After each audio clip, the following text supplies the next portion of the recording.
Today, we celebrate the career of one of the greatest of all time.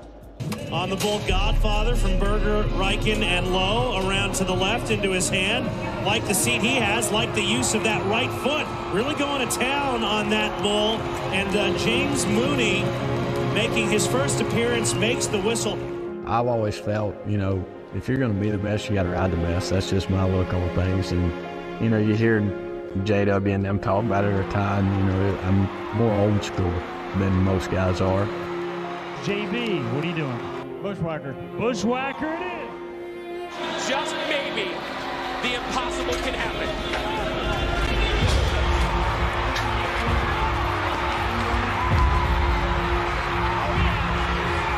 It's over! It's over! We have seen history! He does it for love of the game. He wants to ride the rank ones and he wants the challenge. He's still there, halfway through. One more big turn. He goes into it. He stands. Another magical moment for Mauney.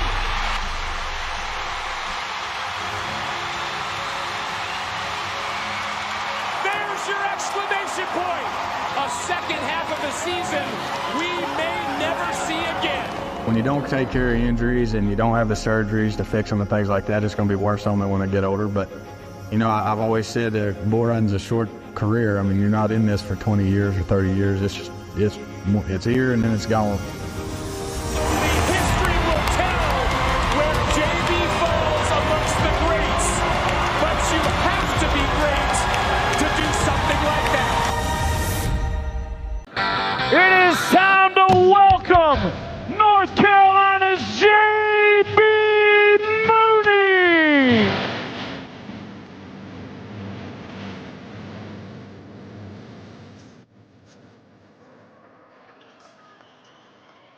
Alongside the legendary J.B Mauney, the CEO of the Professional Bull Riders, Sean Gleason, and let's send it down to Scott Grover. What an amazing day it has been. What an amazing career that it has been for Jagger's daddy, J.B Mauney, and Sean Gleason, the CEO of the PBR. We've had so many great superstars come through the Professional Bull Riders, but there is only one J.B Mauney.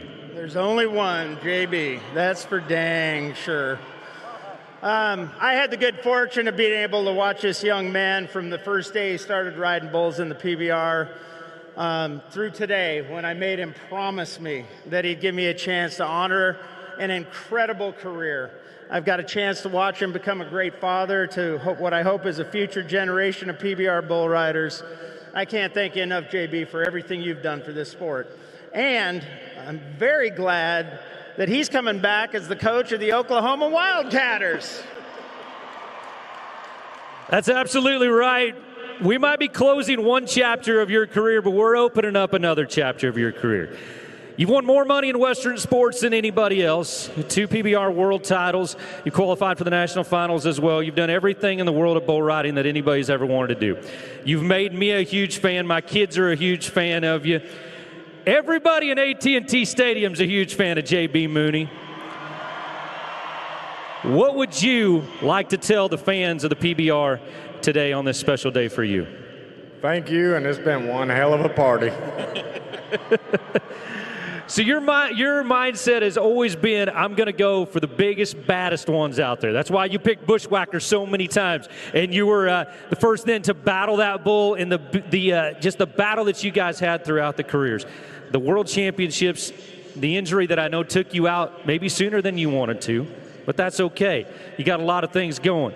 You got a little boy that looks up to you. You got a great family at home, and you got a new chapter in life now of hopefully leading the Oklahoma Wildcatters to a PBR Teams World title. Let's talk about being a coach now. Yeah, it kind of lined up pretty quick. I broke my neck. I was sitting at home with a neck brace on. Brandon Bates called me, asked me if I wanted to coach a team. I said, yeah. I really don't have anything else to do right now. So it all happened just step by step, and shoot, I'm ready to keep on winning. Got to keep on winning, I guarantee you that. We've got this special right there. That is you and Bushwhacker, side by side, two great champions. You can join them this year as we start the brand new Camping World Team Series. Him as the head coach of the Oklahoma Wildcatters, AT&T Stadium. Do something for one of the greatest bull riders to ever live. That is J.B Mauney. Two-time PBR world champ J.B Mauney proved time and time again throughout his career there wasn't a bull he didn't want to get on, and there wasn't a bull he couldn't ride.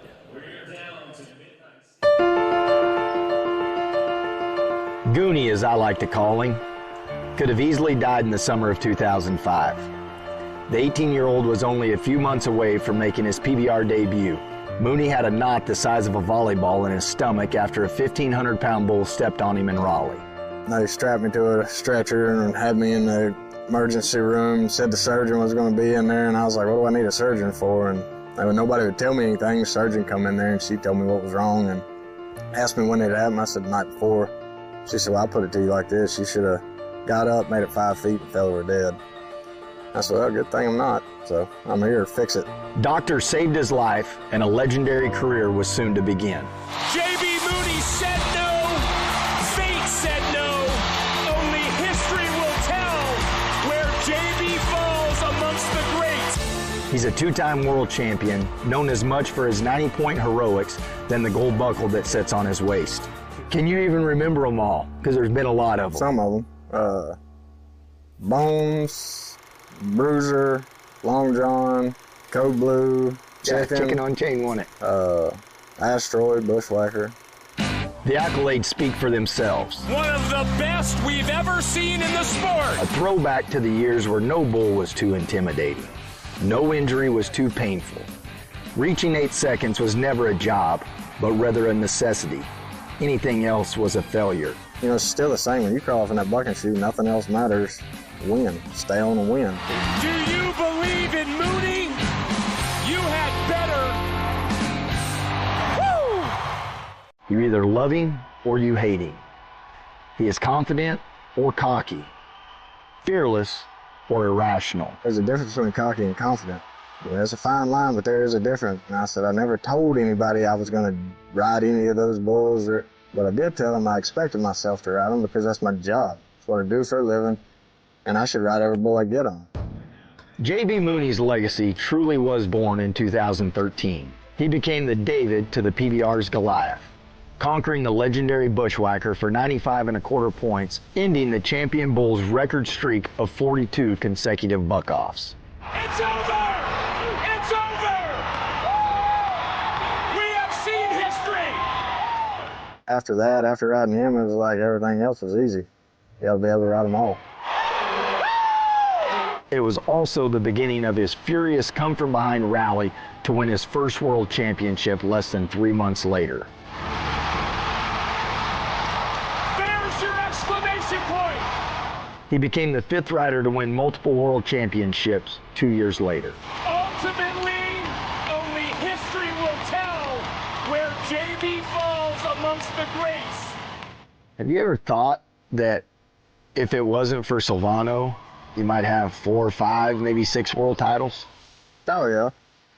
You know, if it wasn't for guys like you, Cavaleiro, Silvano, I'd probably won the world bunch.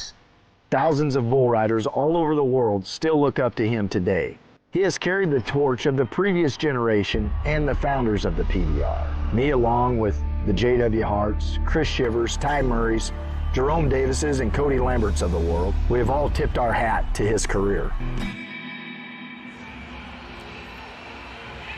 Doesn't matter how you come across JB, there is with his son, but right, Mac, he's just a guy that commands a room, demands attention simply by his presence.